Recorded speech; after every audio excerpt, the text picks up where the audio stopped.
मला वाटतं की मी त्या वाटाघाटीच्या बैठकीतला एक भाग आहे आणि त्याच्यामुळे आतमध्ये वाटाघाटीमध्ये ज्या काही चर्चा झाल्या त्या जराही त्या ठिकाणी धुसफूस नव्हती।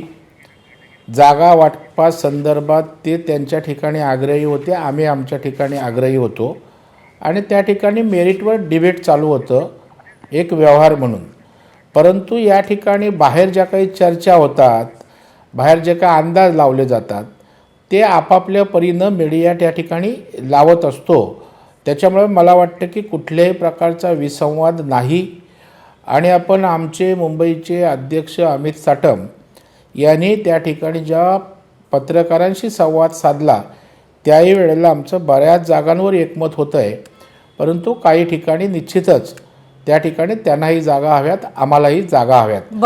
आणि त्याच्यामुळे एक गोष्ट आमची स्पष्टपणे ठरलेली आहे की कुठल्याही परिस्थितीमध्ये महायुती म्हणून मुंबईकरांसाठी त्या ठिकाणी सामोरं जायचं आणि त्याच्यामुळे महायुती जिंकणं हे आमच्यासाठी महत्त्वाचं आहे। यावर नक्कीच आणि याबद्दल वारंवार पुनरुच्चार केला जातोय। नक्कीच नेत्यांकडनं या बाबतीत नेहमीच पुनरुच्चार केला जातोय प्रवीणजी, पण तुम्ही या बैठकीला उपस्थित होता, 150 जागांवरती ठरलं असं सांगण्यात आलं, तर तुम्ही हे सांगू शकता का की यामध्ये शिवसेना आणि भाजपच्या किती किती जागा आहेत, याच्यावरती काय ठरलंय?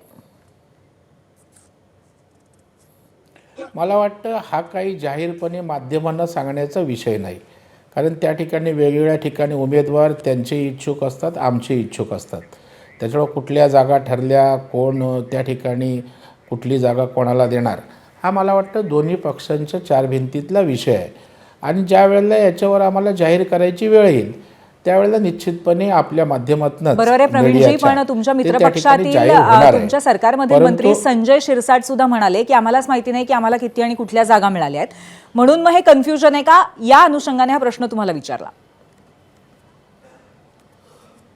नाही, मला वाटतं संजय शिरसाट हे काय त्या प्रक्रियेचा भाग नाही आहेत आणि त्याच्यामुळे शिंदे साहेबांनी त्यांच्यामार्फत त्या ठिकाणी उदय सामंत साहेब असतील, राहुल शेवाळे असतील आणि काही लोक अशी त्यांची त्या ठिकाणी कमिटी चर्चेसाठी पाठवलेली आहे आणि त्याच्यामुळे ती कमिटी शिंदे साहेबांना रिपोर्ट करत असते। आणि मी मगाशी म्हटल्याप्रमाणे पुनरुच्चार करतो की महायुती 100% होणार यावर एकमत आहे।